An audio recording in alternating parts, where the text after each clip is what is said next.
A lot, so I'm trying not to say it in this interview. It's a habit that I'm trying to break. But let's talk about this part of it, because for some people watching, maybe they're in an environment where they're interacting with people of all spectrums, right? People that are in good spirits, people that are not in great spirits. How can music kind of play into this to get your day going so that no matter what energy you encounter, you stay upbeat?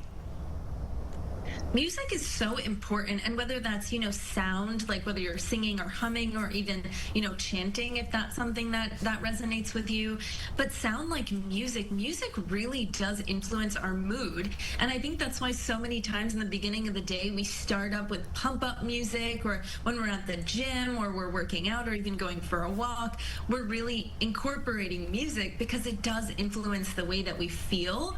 And the way that we feel, again, another way of saying that is like, how are we optimizing our energy? So I think music can play a huge role. So how do you find music that makes you feel better? Because if you feel better, oftentimes that does translate to how your nervous system and how your body in general and this energy is really being, fixed. And it's probably the same as like saying a mantra to yourself every morning, right? It could be short, it could be long, but it starts you off with the right foot. Exactly. Yeah. So I love talking to patients about mantras, or like how people can say these kind of affirming phrases, but also mantras can be viewed as like, okay, how am I incorporating the sound again, like whether it's the sound of my voice or the humming or even just the noise, really how that helps to vibrate throughout your body. How can you do a vibe check? You're going into a different environment, maybe an environment you've never been in before, and you want to kind of like gauge where the vibes are in that room, and you've never navigated the room before, so you need to know what is the vibe. How can you walk into a space and kind of do a vibe check? That's a great question. So I always say start with yourself. And so what you can control is yourself. So you're able to come in and say, okay, this is my energy. How do I feel? Maybe a little bit of that box breathing, slow breathing, thinking about getting centered before you walk into a room, because you never know what the room is going to have, especially if you haven't been in that room before, and you can't control that. But what you can control is how you're entering the room and how you're going to feel as you're going through the day. That's a good question, because us as journalists, sometimes we're going into very different rooms every single day. I have a question for you too. I said in our intro again to Tia that sometimes I'll go into a place, Dr. Swathi, and it's like a coffee shop, or it's like a restaurant, and if the vibes are bad there, I'll kind of just walk out and I'll just choose a different location. Is that a good thing? Should I sit and feel it out and maybe change my vibes in order to change what's happening in the room?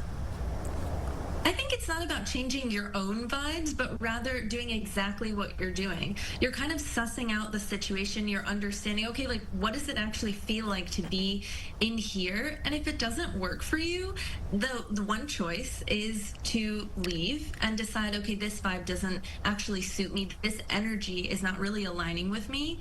And then the other decision is, okay, do I want to test it out? So I think it's a case-by-case scenario, but I love that you have the awareness that you're even asking these questions, because that's really how you're going to figure out, okay, do I want to actually stay here, or is it best for me to leave? I really like what you're saying. In some cases, you can't leave, but I hope some of the people that have bad vibes that I know are listening, because there's a decent amount of people that I don't know if they're aware that like their energy literally kills a room. I know. Like everything about your energy is off. Or that person that like their mood is bad for that day, so then everyone else's mood has to be bad that day. Anyway. Yes. Or their mood is bad every day. Yeah. Like they need to come see you. Do you have a couch there for them? I'm being serious. They need to come see you. If they're watching, go see Dr. Swathi, because you need a vibe check. Speaking of, are you active on social media? Where can people find more information about you, some of the stuff that you're talking about? Yeah, definitely. So if you want to learn more about some of the concepts that I mentioned today, or more about Quantum Ayurveda, you can go to greenspaceherbs.com. That's probably the best way to interact with, this entire topic moving forward. We also have an Instagram, so you can go to greenspaceherbs.com or Greenspace Herbs on Instagram. All right, Dr. Swathi with the great advice. Always good to have some advice that we can use every single day. So thank you so much. Thank you so much. Bye-bye.